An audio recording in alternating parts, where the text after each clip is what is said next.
I want to thank my colleague for yielding, and Madam Speaker and my colleagues, if you feel as though we've been here before, it's because we have. You know, last week we had a vote to override the President's veto. The votes were here to sustain the President's veto. I said during that debate that Republicans and Democrats had created this program together. Republicans and Democrats want to reauthorize this program together. The issues that separate us are not that great. We can sit down and resolve this issue. That has not happened.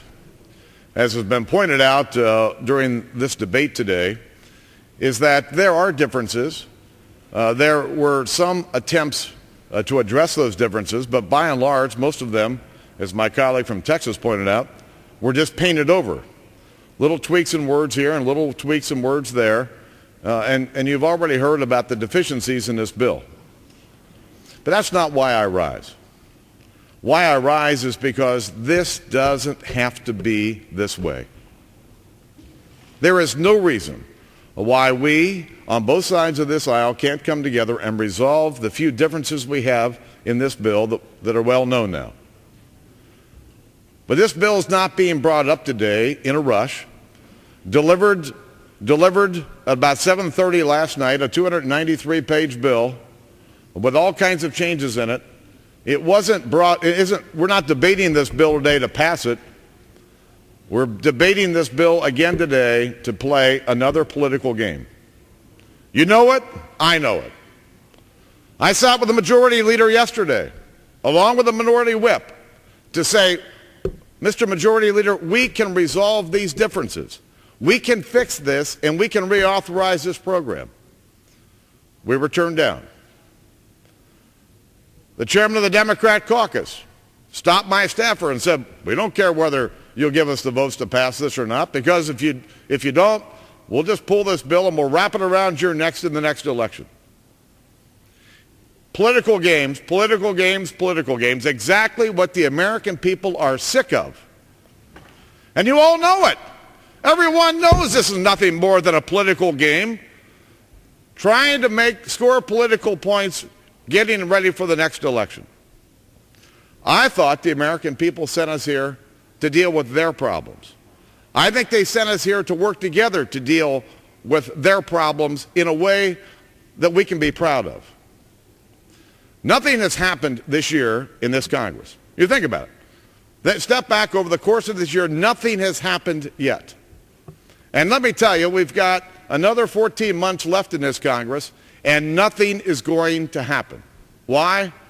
Because all the majority wants to do is play political games and not reach across the aisle and get things done.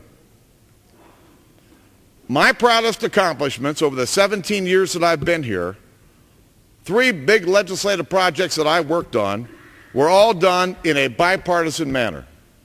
Members from both sides of the aisle that played a significant role in coming together, dealing with issues like education reform, dealing with issues like financial services modernization, dealing with issues like pension protection, the Pension Protection Act that we did last year. We did it together. And when you think about the little bit of differences in this bill, you begin to wonder, once again, why Congress's approval rating is at a dismal 10 or 15%. Why? Because people are tired of watching this process not work. This bill's not going to become law. The votes are there to sustain the President's veto. The President's made it clear he's going to veto it. And how long are we going to play the games before we get serious about resolving our differences? This is a sad day. And I think a lot of my friends on both sides of the aisle realize this is a sad day when we can't come together and to deal with the issues the American people want us to deal with and deal with it like adults. Adults that are willing to sit down and work together and to resolve those differences.